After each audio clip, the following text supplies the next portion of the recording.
একটি দুর্ঘটনা।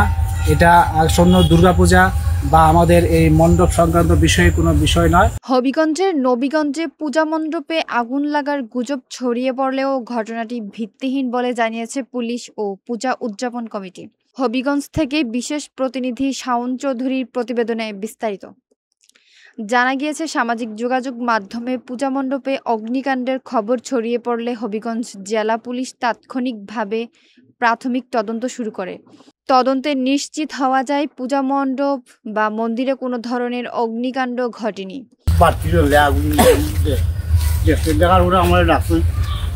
আমি কই বলে আনসার আছে ডাক দিব তারা ডাক দিয়ে ওই দিন পরে আমার ছেলে দিতে আছে, আমার ছেলেরও ডাক দিয়ে কিনছি।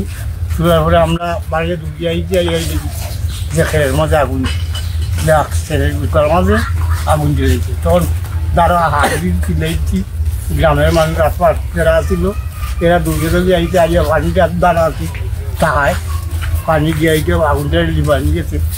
পূজা কমিটির সভাপতি শ্রী মাধব সরকার ও সাধারণ সম্পাদক শ্রী দীপুল সরকার জানান, দুর্ঘটনাবশত মণ্ডপ থেকে প্রায় 200 গজ দূরে একটি খড়ের ছোট স্তূপে আগুন লাগে। প্রায় আনুমানিক 2-3টার সময় আমরা ঘুমাচ্ছিলাম, তখন সময় আমার যে পূজা মণ্ডপ করে থাকি কিনে কারণ ওষুধ ভালো এটা, তখন সময় যখন যেতাম খেলে এটা আগুন লাগাই, তখন সময় তাই আনসার পাই আছে তারা কইছিল আমরা ডাকতো মানে 2 বছর নাকি যে আগুন লাগিয়েছি পানি। তখন সময় তারা আমরা ওইটা সবাই আইছি আগে আগুন পাইছি আমরা তখন সময় পাশে স্কুল আছে তো স্কুল থেকে পানি তুলিয়া এখানে পানি মারছি, তখন সময় পানি মারতে পানিটা আগুন এবং সঙ্গে সঙ্গেই তা নিয়ন্ত্রণে আনা হয়। এর সঙ্গে পূজার কোনো সম্পৃক্ততা নেই। এ বিষয়ে নবীগঞ্জ থানার অফিসার ইনচার্জ সরেজমিনে গিয়ে পূজা কমিটির নেতাদের সঙ্গে কথা বলে ঘটনাটি নিশ্চিত করেন। হবিগঞ্জ জেলা পুলিশ সুপার AKM সাজিদুল ইসলাম এ ঘটনায় সবাইকে গুজবে কান না দেওয়ার আহ্বান জানান।